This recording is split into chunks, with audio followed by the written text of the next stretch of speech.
11, local first. Each driver that completes this test has to pass a curbside and serpentine test. Let's see how I do. I'm nervous. I'm totally gonna hit this one next to me. Oh, nuts. So I didn't do too well by the looks of these scores, but these new drivers take this responsibility very seriously. When you think of organic food, it's often associated with paying more at the register. But check this out, chocolate, organic chocolate, for just 99 cents. Much like any sport, the students spend hours practicing, rehearsing, and nailing down choreography.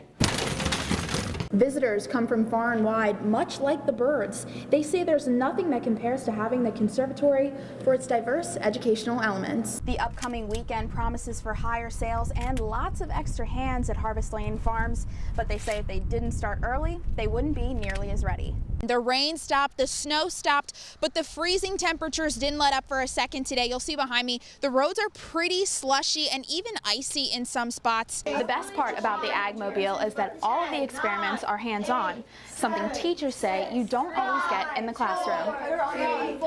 To develop a According to this affidavit, 2 separate testimonies were given by the offender, one that states it was a suicide attempt by the victim, and another that states the offender pointed the gun at the victim's head to intimidate him. If you take a look, this 6-foot-high gondola used to stretch across the entire front part of the building. Now that, along with signage and advertisements, blocked a lot of the view in and outside of the building, but that's all changed now to keep safety at the forefront. Shannon, we stopped by a number of northern Lancaster County polling places today where judges say numbers are low, but that was to be expected. Hey Brendan, the fun does not stop when it comes to the extra Give Mobile. It made several stops around Lancaster County today to make the opportunity to give back to a local nonprofit that much easier. It's an empty field right now, but come next week, 8 teams and over 500 guests will flock to War Memorial Field for what will be a great week for baseball. If all goes to plan, we could see some changes here to this 11-acre plot of land, including the Wilbur Chocolate Factory. The search is over. Shyam Anand was found just a short time ago by a search member. Crews are wrapping things up behind me, but there wasn't a moment to spare today. Shannon, it's true. It is now possible for animal abusers to face felony-level offenses, thanks to the biggest comprehensive animal protection bill in the state's history. Shannon, these balloons do little in the way of celebrating anyone's birthday or special event. Instead, they're inciting terror in anticipation of the remake of one of Stephen King's iconic films hitting theaters this weekend. Shannon, it truly is a sight to see and a constant reminder to all affected by breast cancer. The Pennsylvania Breast Cancer Coalition is doing its part all month long to continue the effort. Heroin, counterfeit money, and ammunition were recovered from a home on Eastwoods Drive in Lidditz, what the district attorney is calling a unique case. Lancaster County prison inmates now have an opportunity to receive an injection for substance abuse, how it could potentially curb a vicious cycle. This little piglet escaped a potentially deadly outcome. I'll tell you how Enzo made her way to freedom through a pair of loving arms. A new measure to expand gambling in PA has passed the Senate and is expected to help with the state deficit. A local lawmaker is speaking out about it. A crash involving a bus carrying Lancaster Mennonite students closed down part of Route 30 today. I'm Holly Harrar and will tell you what police say might have caused the accident. Rami here is a faithful companion with an important job. I'll tell you how his keen sense of smell can detect unwelcome pests in your home. Hi, Jeff. Thank you. It's been almost a year to the day that these two teams have duked it out last year at Bloomsburg, with that win 35-14 and 283 rushing yards, the season record for them last year. Today is the day Governor Wolf signs Libre's law, making Pennsylvania more humane. I'll take you to the Capitol Lawn celebration. The tour invites locals, but hopes to draw tourists to see why they call Lidditz the coolest small town. For those who've suffered a life-changing injury, playing in the snow might have never been a possibility until today. I'll have the story from the slopes. The craftsmanship is truly incredible. You'll see farmers here in true life-size form, but the focal point is the cow to emulate the importance of PA dairy. It is quiet at the train station now, But come Thursday morning, it is going to be packed with Eagles fans en route to Philly. As I made stops at Conestoga Tours and the train station this morning, I found that time was truly of the essence. Around 1:15 Thursday morning, this surveillance camera captured a man starting a fire with several flags. Lancaster Catholic now praying for that unidentified suspect, while local police ask for tips. The Comprehensive Animal Cruelty Bill, known as Libre's Law, was recently enacted in the Commonwealth. Now advocates and state lawmakers are doing their part in educating the public on each part of the legislation. Authorities say that syringes are showing up in some of the most common places like parks and baseball fields. But the question is what you should and shouldn't do when you find one. There's nothing quite like those Friday night lights, but for the Lancaster Catholic Crusaders, tonight will be simply unforgettable. The U.S. Food and Drug Administration has announced they will try to develop new regulations to lower nicotine levels in cigarettes. News 11's Brendan Leslie joins us live in the studio to explain what they hope to achieve with this change. Oh, you got me on the rope. Parkinson's patients are stepping into the ring to fight back against the effects of this disease. With every punch, Jab, jab, power jab, hit me hard. Every duck, and every celebratory high five. That was amazing. Good job. I think it's a little cathartic too to be able to hit something. They deal with a lot of stress from the disease, and we put a punching bag in front of them, so they go ahead and hit it, and they love it. You're in trouble. I had an extra large coffee this morning. Susan Ludwig heads the Rocksteady boxing program at the Emerald Foundation and throughout the county. After obtaining a fitness training certification, she took on a Parkinson's patient as a client, and the rest was history. I found every Parkinson's certification I could get certified in and knocked them out over the past couple of years, and I just see the impact this makes on every single person. Patients strap up anywhere from 2 to 5 times a week and start to see benefits that will last a lifetime. Through boxing, Sue says patients see improvements in speed, range of motion, and even speech. Things normally slowed down by Parkinson's disease. But Sue says everyone enters the gym on the same playing field. You got it! You don't have a disability in this room. You're coming here and you're training like a fighter.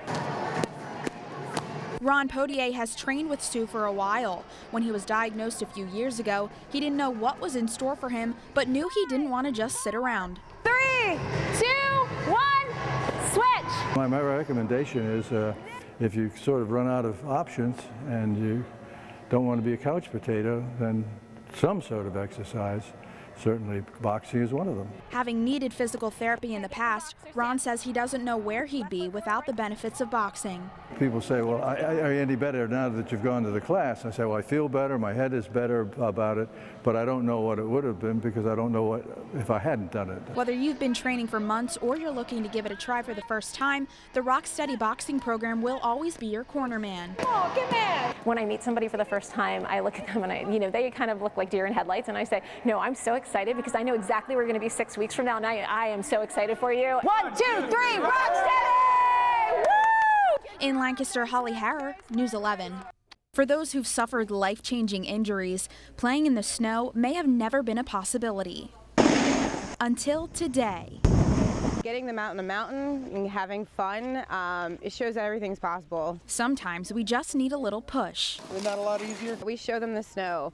We say, okay, it's okay to fall. It's not going to be end of the world. We'll pick you right back up again, just like anything in life. Beautiful. A ski lesson turned life lesson today. Nice job. As volunteers and physical therapists from Penn State Hershey hosted Adaptive Ski Day at Round Top Mountain. All that therapy, they're using it right here on the slopes. Nancy is a former bedside nurse, living a bigger purpose, assisting those who have suffered traumatic injuries, out doing the things they love. You're on camera. This is a perfect demonstration of your life is not over. It's just a different way of doing it. 52-year-old Mike Boyer of Ephrata had a stroke 2 years ago.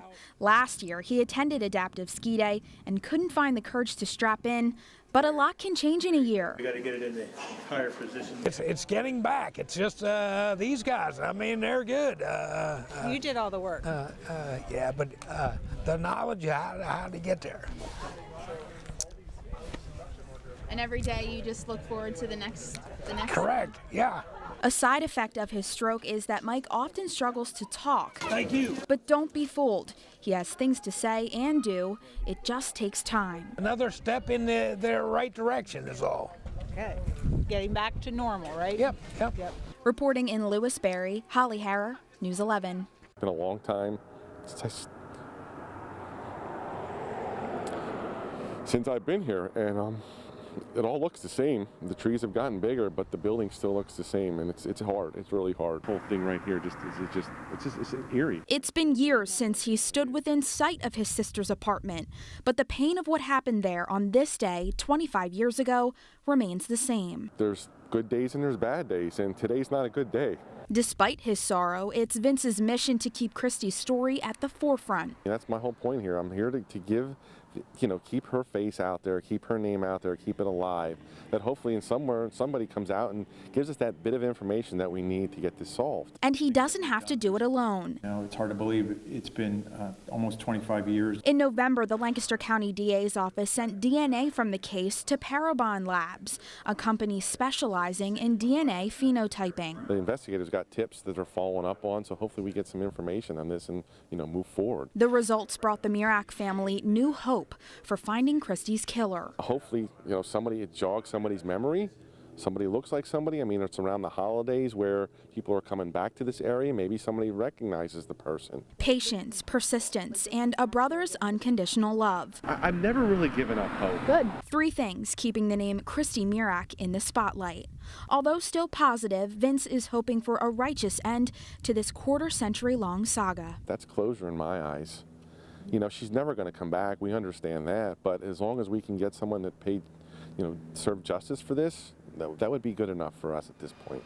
It's true. And looking around this morning for people to call if you find a needle, the resources I found are relatively slim for an area largely affected by the heroin crisis. But police and emergency responders weigh in on what advice they can offer if an instance does arise. You're asking people that are very irresponsible to be responsible. So it's certainly a very difficult situation. It puts the general public at risk. With the heroin epidemic sweeping the state and parts of Lancaster County, users are throwing out used needles any old place, creating a larger concern with pollution. Authorities say that syringes are showing up in some of the most common places like parks and baseball fields. But the question is what you should and shouldn't do when you find one. You may want to isolate it, or you may want to put like a trash can over top of it so someone could not touch it or pick it up, and safeguard it until step 2, call 911 and call your local police agency and let us come dispose of it properly. With no known programs or resources to call when you find a syringe, we've found that local police are the best public agency to call. Certainly, utmost caution should be used for anybody that's going to pick up a needle on the street. But in the case of an emergency, Joe CARR of Lancaster EMS says to use heavy gloves to pick it up by the barrel, a dustpan and brush to scoop it, or to place it in puncture-proof bins like these used by local police. We have the large puncture-proof sharps containers, like you see in your doctor's office, the big red things on the wall. What we do, we glove up, we have forceps, we can pick them up, we drop them in there, and then they're safely and ecologically disposed of. With diseases like HIV and hepatitis A, B, and C as the most commonly transmitted with needles, keeping them away from inquisitive children is one of the main goals in proper disposal. 4 steps, real easy. Stop, don't touch, leave the area, and tell an adult. Syringes recovered from police and first responders are then typically turned over to hospitals where they are incinerated. Reporting live in studio, I'm Holly Harrar. Shannon, back to you.